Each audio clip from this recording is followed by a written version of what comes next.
playground. Hooray!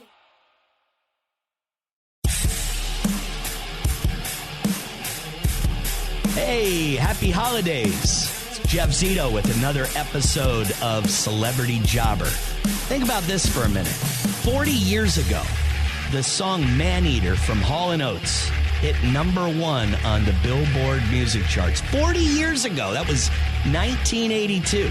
And the iconic Hall & Oates have been together probably 10 years before that. And a pretty interesting story from the silent partner of Hall & Oates. Kind of silent. I mean, I think he did lead on a couple of Hall & Oates songs. And he rocked that mean stash, doing a solo tour, which actually hits the Tampa St. Pete area on January 19th at the Mahaffey Theater. What was this guy's first job? What was his big break? My guest this week on Celebrity Jobber, the one and only John Oates from Hall & Oates. Hey, John, how are you?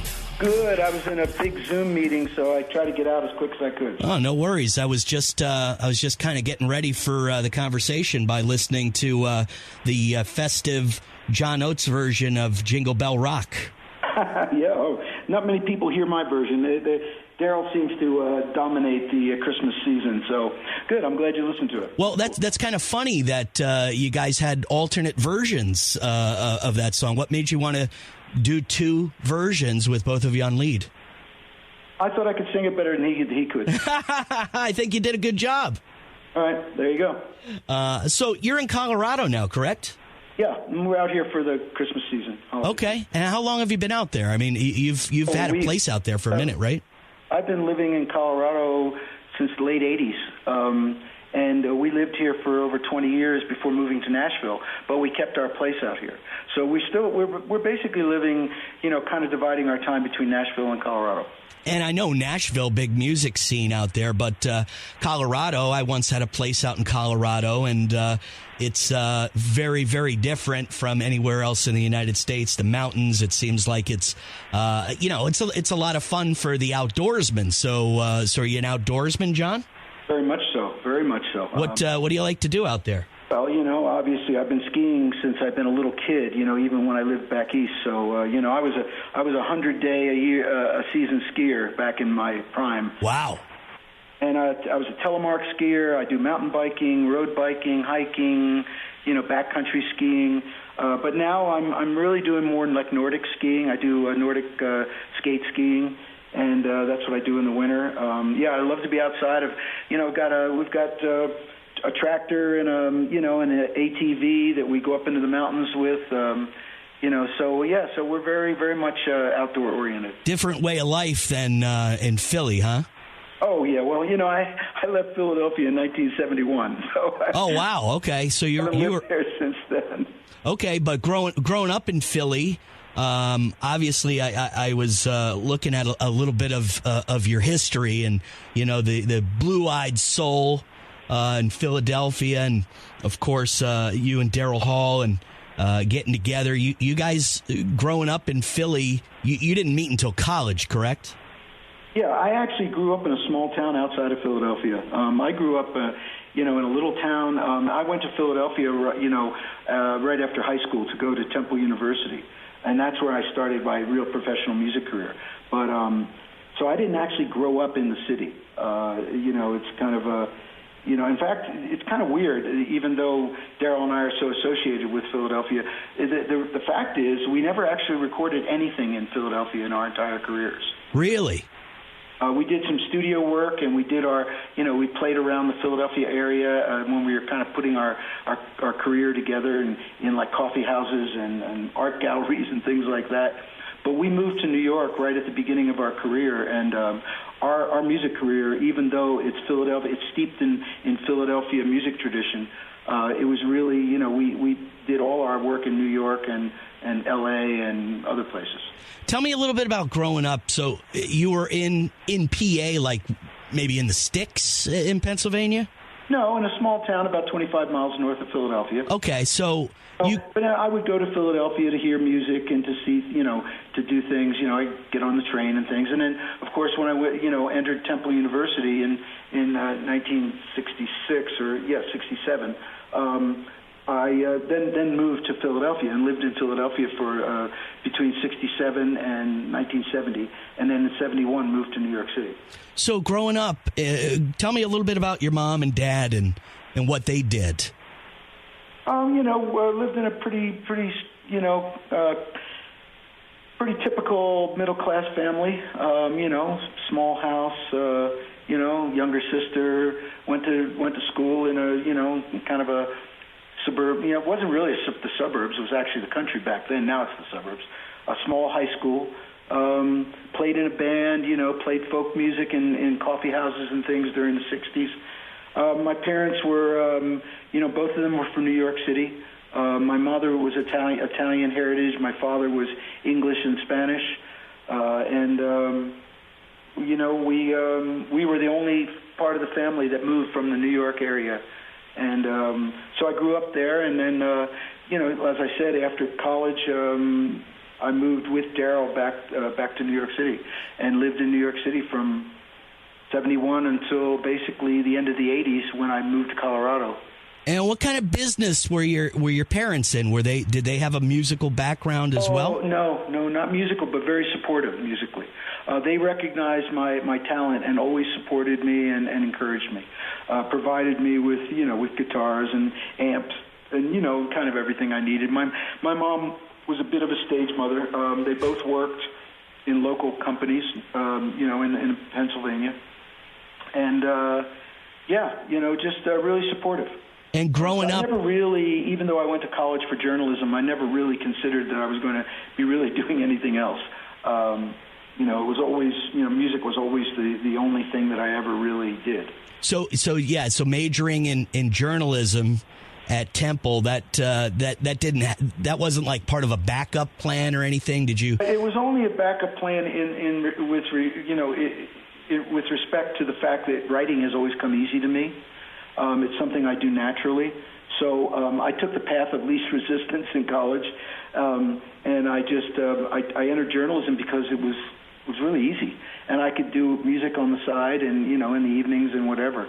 I didn't really want to go to the music school because it was classically oriented, and I wasn't interested in that. So I spent my time, playing folk clubs and the blues clubs in Philadelphia, and just getting through school basically. Well, what did you think? With majoring in journalism, did you ever think like, okay, this music career is kind of the big dream, but maybe if I have to pivot, did you ever think about what you would do? Would it be writing for a newspaper or a music magazine or anything like that ever cross your mind?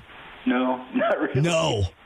See, when I talk to guys like you, I find it really intriguing because, it seems like guys that made it to this successful part of their life, they really never had a backup plan. It was just balls to the wall.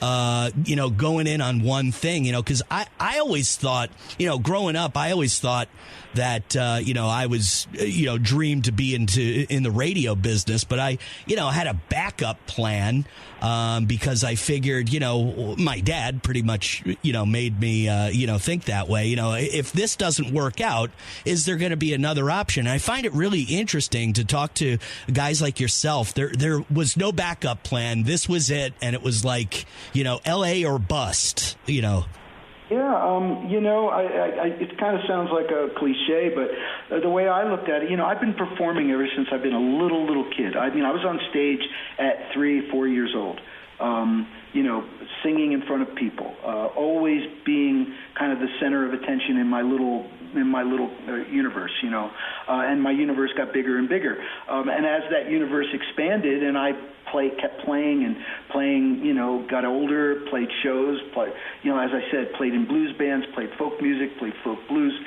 The way I looked at it was no one ever really started booing or stopped clapping. Right. as long as that was happening, I guess that was kind of what you'd call positive reinforcement to just keep doing what I was doing. No one ever said, hey, you suck, you ought to rethink this music thing. Everybody always seemed to like what I did. So I never really questioned it. I just kept doing it.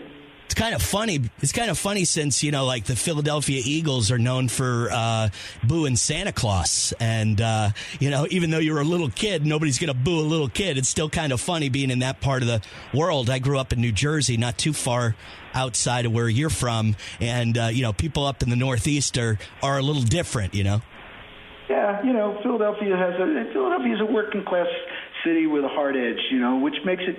It was really, I think, the grit of Philadelphia and the street culture of Philadelphia is part of what makes Philadelphia music unique. And, I certainly absorbed it. I was right in the middle of it. And what was really cool for me, especially in the 60s, it was an amazing time to be in Philadelphia. It was such a rich musical experience to be there. I could go, which I did. I went to the Uptown Theater, which was part of the R&B Chitlin circuit, of the R&B theaters that were centered around the country, especially on the East Coast. The Apollo in New York, the Howard in Washington, D.C., and the Uptown Theater in Philadelphia. And on Saturday nights, I would go to the Uptown and see all the great R&B performers, and I saw everyone. I saw James Brown. I saw Stevie Wonder do Fingertips when he was 12 years old. Wow. I saw Sam and Dave, Otis Redding, The Temptations, The Miracles, and so on and so forth. And then by the same token, I'd go to the Second Fret and the Main Point, which were the two premier coffee houses in Philadelphia at the time. And this was during the folk revival, when all these traditional Americana performers were being rediscovered. People like Mississippi John Hurt, Doc Watson, Hetty West, the real authentic folk performers and blues performers, Son House, Sonny Terry and Brownie McGee. And I would see them, literally 5 feet away, and I watched them play. And I got to meet some of them, through a guitar teacher that I had who was involved with the folk blues scene. So, I was absorbing all this music, and it was, as a young kid, and what an amazing experience to have that as my kind of learning experience, my formative musical training. Was it kind of odd? Were you like on an island by yourself, being that young and really being into folk and blues? Did you notice a lot of other kids your age were into that type of music, or were you kind of during the early and mid '60s? There was a folk music revival in America. The things like the Newport Folk Festival started. The Philadelphia Folk Festival started the year after. Philadelphia Folk Festival is over 50 years old now, and I would go to everything. And I would absorb it and watch it and experience it and see it firsthand. So in a sense, I feel like musically I'm a link. I'm a contemporary link to the originators, because I was there. I saw it for real. I didn't see it on YouTube and learn it from a record. I saw it for real and experienced it. So that, there were other people doing the same thing, of course, other kids my age in different parts of the country. People like Bonnie Raitt, for instance. She's a perfect example. I knew Bonnie was the girlfriend of a guy named Dick Waterman, who was one of the managers for a lot of these early blues performers. And you wonder, if people ever want to know why Bonnie Raitt is so authentic and her blues style and performance is so authentic. Well, she lived it. She was there, learning from these masters. So it was just like, as I said, I was in the right place at the right time. It was a great time to be in Philadelphia. Now let's talk a little bit about your journey to Temple University, because I understand when you were growing up, you were an amateur wrestler and a pretty good one, and you had some scholarship offers to other schools, but you didn't go that route. You chose to go to Temple, and tell me a little bit about why you chose skipping the collegiate wrestling route. I do believe you wrestled when you were a freshman at Temple. Am I right? Yeah, I went to a school. I went to a high school. I went to a place called North Penn High School in Lansdale, Pennsylvania. a great wrestling tradition school. In fact, Pennsylvania in general has a great wrestling tradition. And, it was a sport that I took to, being short and fairly strong. It kind of worked for me.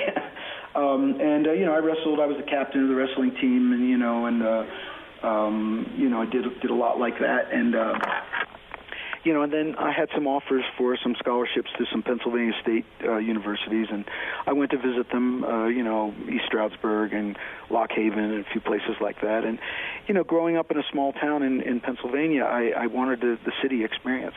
So I took a look at Temple, and it was obviously a fortuitous choice because I did go to Temple and wrestled as a freshman. I wrestled one match. I won, which was great. I figured I'll go out on top.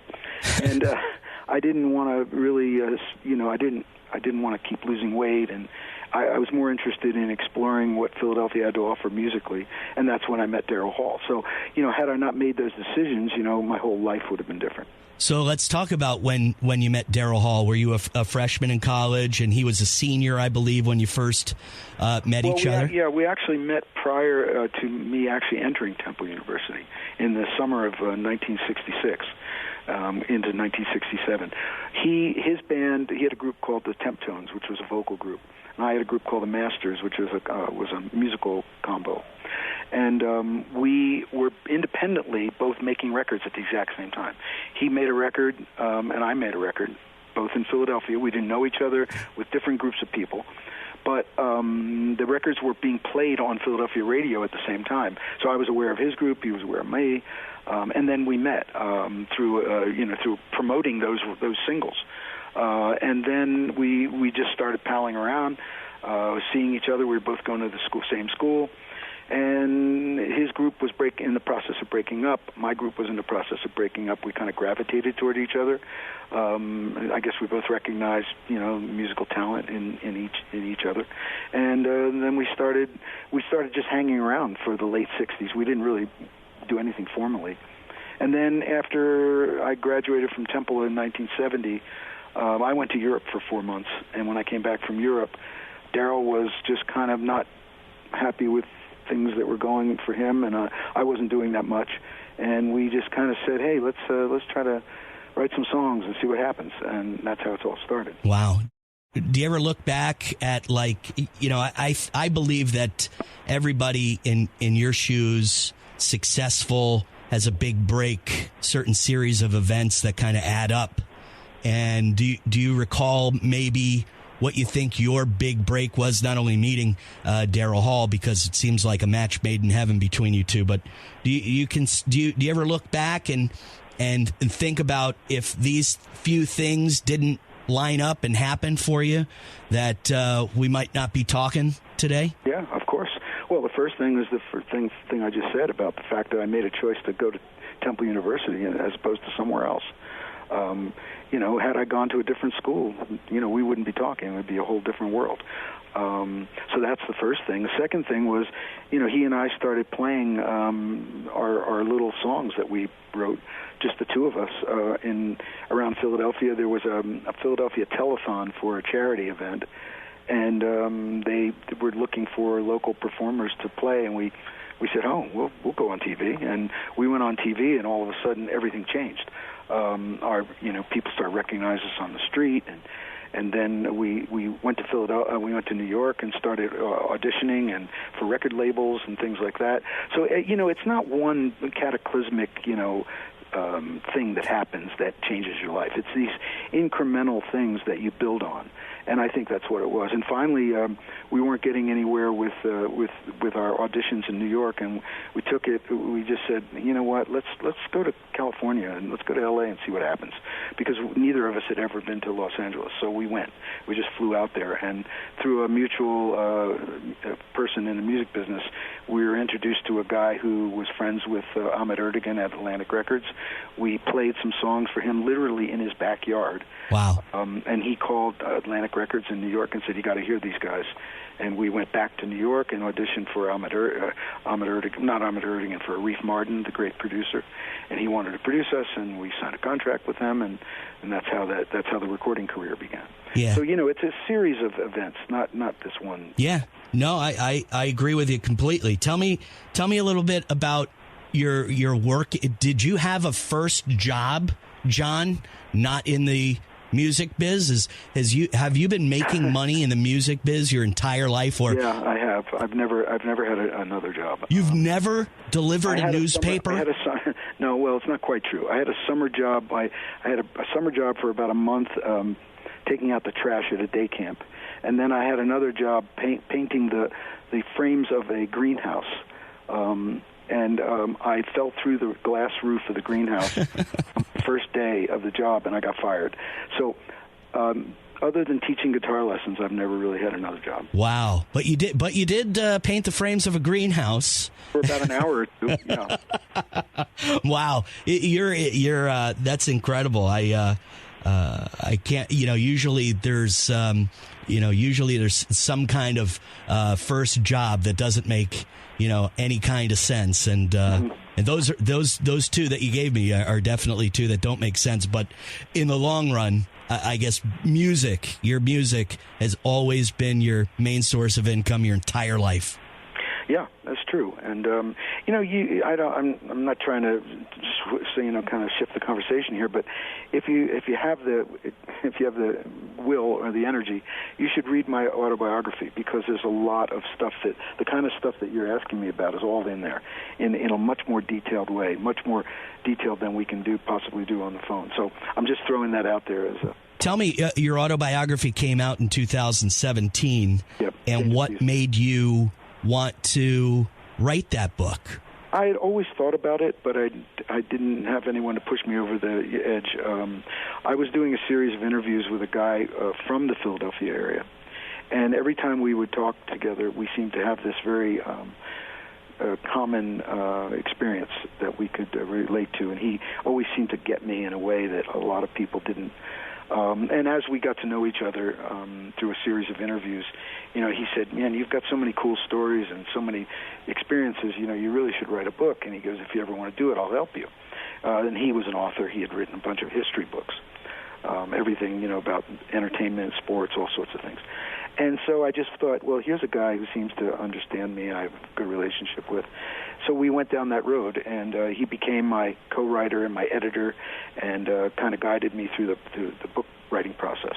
And it took me about 2 years to write, and I'm very proud of it, because I think it really tells my story in a very detailed way. Do you have one thing in that book, or something that we haven't discussed today, something that you think people would be surprised to know about you? Well, yeah, I mean, the fact that I was a pilot, I was a race car driver, I started working on a little family farm because of my wife, who grew up on a farm in Illinois, and we had animals, we had a kid, we built a house, just my Colorado experience and my early days of my musical experience. It's just, there's a lot there. Like I said, that's why I recommended the book, because there's no way we have enough time to get in. I mean, I've got a long career because I'm pretty old, so how long. You still rocking that stash, John? Combination. Got a little goatee to go with it. Yeah. Mm-hmm. Right on. Well, I look forward to. I guess you're coming down. You're doing a solo tour, correct? Yeah, I'm doing a show at the Mojave with my good friend Guthrie Trapp, who is a Nashville super guitarist, basically. He's an amazing genius, and he and I play together, and we have a lot of fun. We do all sorts of really cool stuff. We do traditional American, music that goes back to like really the early days of American popular music, and we do some Hall & Oates songs, we do some blues, we do some ragtime. It's really a very eclectic show, and we tell stories, about where the songs came from, how the songs were written. It's a really intimate acoustic night of music. And that's coming up. That's coming up next year. That's coming up in January, correct? January 19th at Mojave in St. That's a great venue. Have you been to Mojave before? Yeah, I played it last year, actually. It's an awesome place. I really love it there. Yep. John, it's been really, really great talking to you. Thanks for opening up and letting us know a little bit about you. And have a great holiday season. And we'll look forward to seeing you, in the near future, January 19th at the Mahaffey. Sounds good. Thank you for your time. Appreciate it, man. Thanks, John. Okay, bye-bye. If he didn't go to Temple, he wouldn't have met Daryl Hall. That would have definitely changed his career trajectory. But I think he would have been a little bit more than painting frames on a greenhouse or taking out the trash. Backup plan was not to be a writer. He just figured he'd major in journalism in college because writing came so easy to him, and I do believe he wrote the majority of Hall & Oates songs. Guess he was getting a little tired of me at the end, told me to go pick up his book. That's okay, I've been known to wear people out from time to time.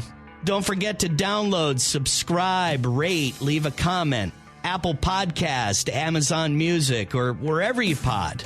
Follow me on Twitter at @TheJeffZito and Celebrity Jobber Podcast on Instagram. There you have it for this week's episode of Celebrity Jobber. Thanks for listening. I'm Jeff Zito.